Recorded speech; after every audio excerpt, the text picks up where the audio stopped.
Hi, everybody. Welcome to your Daily Smash for Tuesday, March 5th, 2024. I'm Rick. I'm Kelly. To me, this looks like we're in prison. We are in the actor studio today. Oh, right, because we're going to perform the Leah McSweeney interview from ABC. I'm going to play reporter, and Kelly... I'm going to be Leah McSweeney. This is how she talks. Reminder to subscribe here on our YouTube channel. Kelly apparently got unsubscribed. Unsubscribed. Well, I was having weird things happen. Like you couldn't hide comments or reply. Your replies to comments weren't showing up. Right.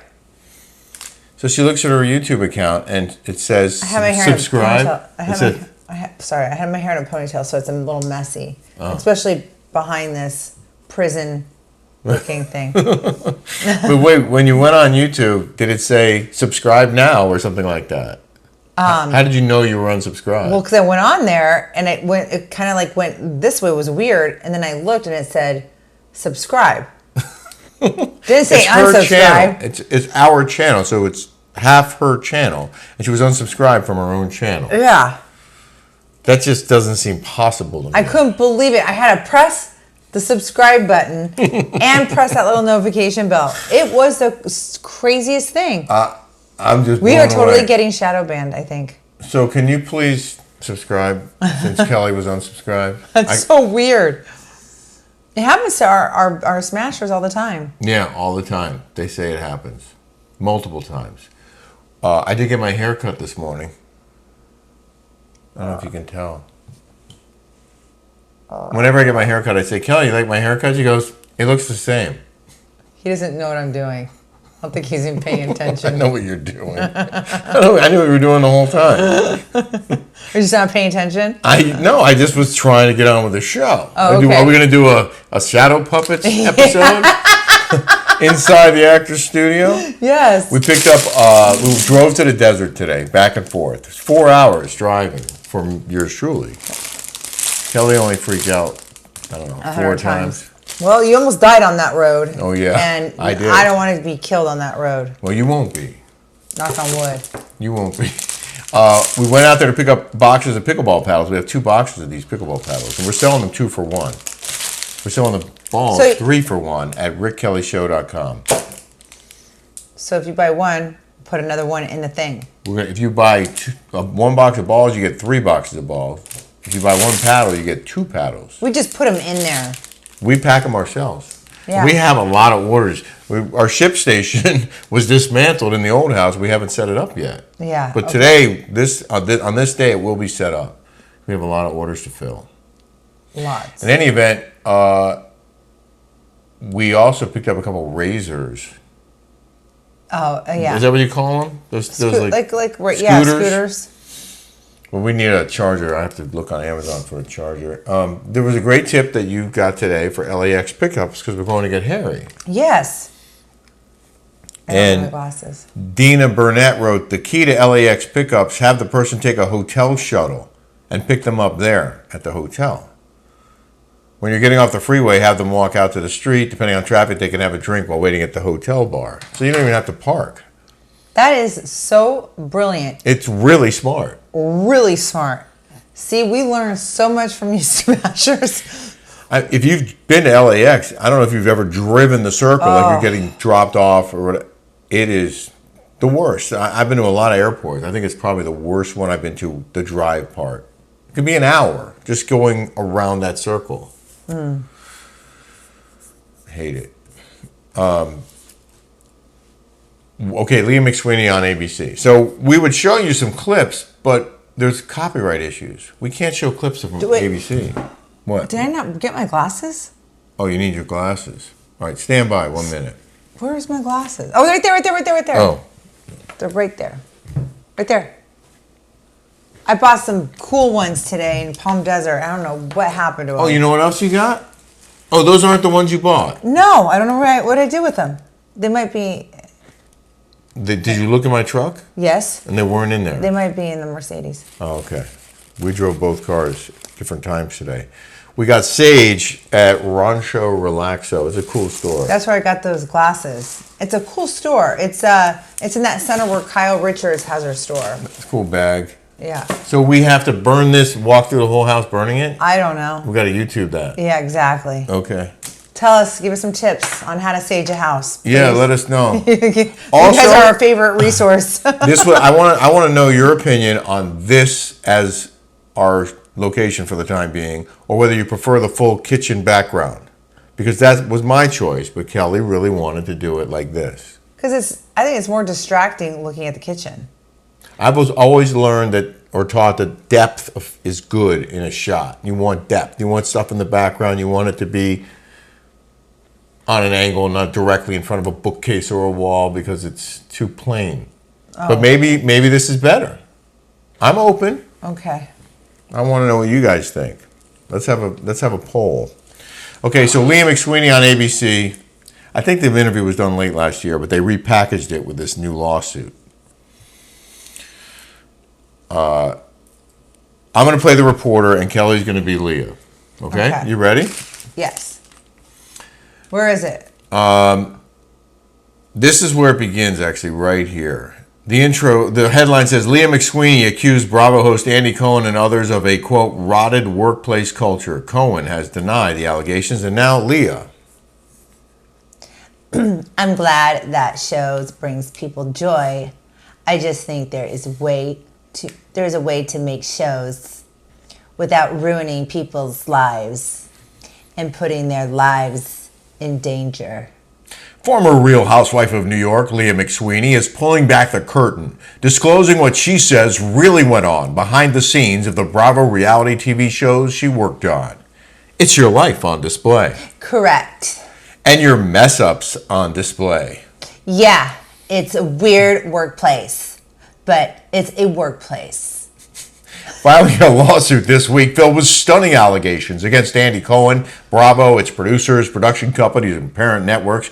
McSweeney, who says she's a recovering alcoholic, claimed the defendants established a rotted workplace culture and discriminated against, tormented, demoralized, demeaned, harassed, and retaliated against her for disabilities, including alcohol use disorder and bipolar disorder. I think it's fascinating that it's a part of a larger sweep of lawsuits that are being brought against reality shows, productions in a lot of different genres. I like the staccato. You picked that up from her. The staccato pause, long pauses between words. I see what you're doing. I watched her a couple times. I'm not gonna lie. I'm not gonna read this whole thing. It's about ex-Jersey housewife Caroline Manzo's lawsuit. Andy Cohen being accused by Brandy Glanville of sexual harassment. The reality reckoning thing from Bethany, and now there's McSweeney's suit directed at Cohen, alleging he used cocaine with his employees and treated housewives who did it with him with more favorable treatment and edits on their shows. A representative for Cohen blasted back, telling ABC News the claims against Andy are completely false. Several housewives are publicly supporting the Bravo ringmaster, including Kyle Richards, Luann de Lesseps, and Candy Burris.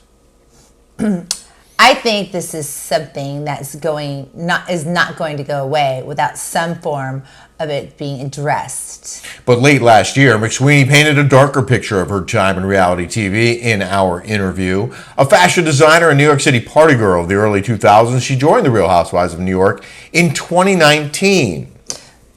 I'm having more fun than I've had in a month and a half. The same week that I got the call to audition was the same week that I relapsed after 9 years. When McSweeney joined the cast of season 12, she said she got paid $3,000 an episode and thought she knew clearly what the downsides might be. The pros were maybe I'll be able to help my mom, retire. You were thinking financial success. Yes, and stability. She said she told producers about her lapsed sobriety and that they also knew about her mental health struggles. And so when you told the producers you'd started drinking again, but you downplayed it. Yeah. Why not say this was a full-blown relapse that I was going through? I think at that point, I was also a lot of denial about my own relapse. And I was holding on somewhere in the back of my head that maybe I could drink normally. You're a little out of control right here. Nobody's been out of control in this group. Are you kidding me? She said some of the moments that made her a fan favorite were actually some of her darkest, including a night dubbed Hurricane Leah. Horrible. It was horrible. I don't remember what I did. I don't remember what I said. What you're describing, though, is the definition of blackout drunk. Oh, I was totally blackout drunk. I was so nervous to see myself. And what are people going to say? They're going to say, you're a drunk and a disaster. Instead, they loved it. Was really messed with my brain. Okay, can I just interject here? It really messed with my brain. But you went back 2 more seasons. You went back the next season, and then you went back on the Ultimate Girls Trip. But it was her decision to drink in the first place. What's her claim here? Like, what is she mad about? She decided to get hammered. They put it on TV. She knew what she was signing up for. She's an adult. This chick is 41 years old. You're an adult. You know what to do. You know what you signed up for. I mean, I have more of a claim of a lawsuit than this chick. This is ridiculous. I could say political discrimination, and I'm a Hispanic. I'm a protected class. You should be. She now says she requested relief from filming because she was having a panic attack, but wasn't given accommodations. Bravo disputes this claim. Her lawsuit claims the episode was the highest rated from season 2012, adding to the pressure she says she felt to keep drinking. Where are you going? What was going through your mind? Not a lot. And look, did I choose to drink that day? Yes. Was I an alcoholic in the middle of a relapse? Absolutely. Wait, I hate when people when they talk like that. I hate when they ask a question to themselves and then answer it. That's so irritating to me. Well, it's also irritating because she knew what she was when she agreed to do the show. Am I a complete moron? Yes. Did I sign up for it and try and just get a free $1? Yes. Am I a complete, utter, woke-ass bitch? Yes. That's very good. That's very good. I mean, really. Ask yourself those questions, Leah McSweeney. The show had been on for at least 10 years before she signed up to do it. She couldn't wait to be on TV. This lady she did it for $3,000 an episode. Kelly was making $25,000 an episode. I was. She was making $3,000 an episode, and she's going to take care of her mom on that money? I thought she was a fashion designer. Yeah, I thought you were crushing on that stupid mob wives, dumbass. And now you're going to say, oh, I was on the show and no one helped me. What did you think was going to happen when you went on a housewife show? Like, you didn't walk into this blind. Okay. No. Or maybe she did. And by the way, a little tidbit for you. After Taylor's husband killed himself, they made everybody do a psychological evaluation before they hire you. You have to, pass a test. Oh yeah, you have to undergo a psych eval. Yeah. Before you're before I shot there. So why would they pick this freaking bipolar whack job? Well, if it was a real psych eval, then that would have come up. Then they knew what she was. But I'm saying she has bipolar disorder. She has an issue. Why would they hire her knowing that? Why would they even put her on in the first place? When they made me do a whole psych evaluation. Yeah. Well, I kind of think that helps her case in a way because she can say they knew what they were hiring. Because Russell killed himself. Yeah. Well, I mean, there have been a lot of bad things that have happened from these shows, right? Divorce. That's one of the worst. Well, that was horrible. Okay. I mean, divorces. There's all kinds of nastiness that goes on. So there's a paragraph. I'm glad to be out of it. Well, I'm glad you're out of it too. But there's a paragraph about NBC defending itself and Shed Media defending itself. But then I would like you to read this line. As Leah. Everyone on this show is an adult. But it becomes a dangerous working environment when people are extremely intoxicated. Do you think it's up to the producers to cut somebody off while they're drinking? I do, actually. Yeah, I do. I think that the bars cut off. The bars cut people off. I think the bars cut people off. There's a cachet to being a housewife. You get money. You also get to be a public figure and the cultural heft that I think is really hard to put a price tag on. McSweeney decided to return for another season, newly sober. Why did you go back to the show? Well, I think it was financially. I was very dependent on it. You were dependent on $3,000 a month. Well, they offered a raise. Oh, okay. Wait, where is it? The next right here. Okay. Well, I think that financially I was very dependent on it. I was going to actually leave, and then they offered me over 3 times more per episode. I haven't drank since March 31st. Yeah. So that means she was getting about $10K a week or an episode. But so there's 18 episodes. So how much? That'd be $180,000. That's not bad. You know, at 10 an episode, now you're making some real money. And then she got another $250,000 to do the Ultimate Girls Trip. Right. So obviously there was a financial incentive to keep going back, knowing full well what was coming her way. When she already did it the first year. She had already done a season. So she signed up for $10K a week. How does she think that she has a claim? Like, what idiot lawyer took on this case? So, but season 13, she says, proved to be even more painful. Right here. I told him numerous times that I was struggling, and it was just like as if I was a nuisance. And well, yeah, you are a nuisance. Yes, they act like I was a nuisance. You are a nuisance. You shouldn't have gone on this thing. And I'm sorry, I just can't with this chick. And just to get together, focus on work. That's what she did. Oh. She was focus on work. Yeah. A few months later, Bravo asked her back again for a 1-week trip to Thailand for the Why? Housewives spinoff for her Ultimate Girls Trip. After all you've been through, why go back? I want to give everybody the benefit of the doubt. What? That was my least favorite part of the interview. Wait. What was that? I want to give everybody the benefit of the doubt. So she's suggesting she thought Bravo was going to change its behavior on this. Oh yeah, next when it's trip. been on for 20 years. Oh, now you're expecting things to be different? Really? That's your argument? She's such a liar. Come on. I just was like, nothing could be worse than season 13. Nothing could be worse than season 13. Yeah. You know what? That's enough of that. I mean, I think the point is that we've made the point, right? That we don't believe her nonsense, and we think that Kelly can't figure out what the suit's about. I honestly, because she's got a disability. Like, you are the one, you're a 40-year-old woman, you're the one that took that drink down your throat and down the hatch.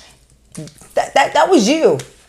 To me, no one can make you do anything that you don't want to do. It's about accepting responsibility, personal responsibility. And there's a lack of that these days. Yeah, and you know what? Not their fault, it's your fault. That generation, that woke generation, all are about like free handouts. They're all about it. You know, it's take. I mean, it is all about that. Well, this is, in my opinion, this is evidence like of that. They tax the rich. You know, it's like we need the money. Like, tax the rich, make them. It's when we want what they have. Yeah, but we don't want to work for it or have the smarts for it. So she decided that she didn't like the experience on Housewives, so now she wants to get paid with a lawsuit after making $500,000 from them. It wasn't enough, so now she wants them to pay her. Anyway, in the news now. In the news. A ring of steel has been thrown around Oscars after pro-Palestinian protesters target award shows. Here's a picture of the fence that they're putting up. Wow. They're building a perimeter around where the Academy Awards are going to take place. That's more secure than our borders. What an amazing point. What an amazing point. They couldn't do this at the border because it's okay to let people in who don't have a right or a reason or the legal authority to be here. Let them in to the country, but don't let protesters anywhere near the Oscars. God forbid. We're going to keep them out. Wait till you hear the lengths they're going. What an amazing point you made. The lengths they're going to keep people away from the Oscars who don't belong there, but we're not doing that at the border. Okay. A ring of steel has been thrown around the venue for the 95th Oscars, which take place Sunday after pro-Palestine demonstrators targeted other red carpet events. The area around the Dolby Theater on Hollywood Boulevard in Los Angeles has been blocked off with chain link fencing as part of early preparations, which will eventually involve thousands of law enforcement and security personnel. Thousands. Wow.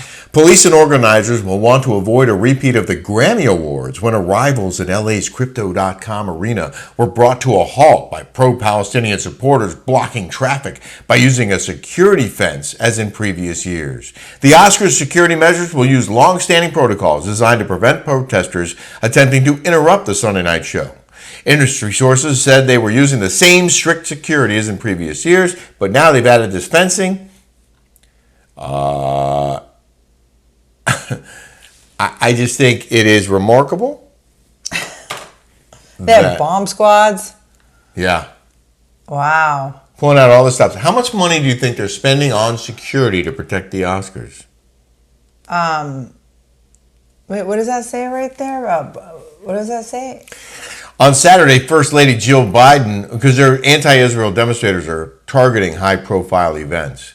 On Saturday, First Lady Jill Biden was interrupted by protesters calling for a ceasefire, yelling, quote, "It's genocide," while speaking on her Women for Biden-Harris tour in Tucson, Arizona.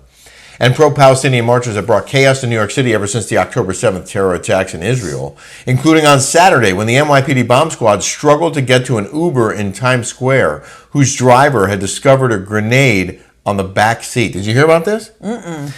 Uber driver, guy gets out, and he looks behind him after the guy gets out, and there's a grenade on this back seat of his car. Oh my, he was going to blow it up? The guy, I don't know if it was a live grenade. I don't know if the guy was a protester who had planned to do something with the grenade. Well, like in the movies, they take out the pin. Right, and then so the pin had not been pulled, but there was a grenade on his back seat. So he calls the cops.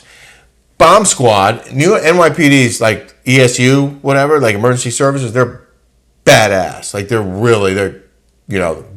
locked in. Yeah. So this, they go rolling to the scene, and the bomb squad gets stopped by these pro-Palestine protesters, blocking traffic and like jumping on the police car and stuff. And they're like, "Oh, not today."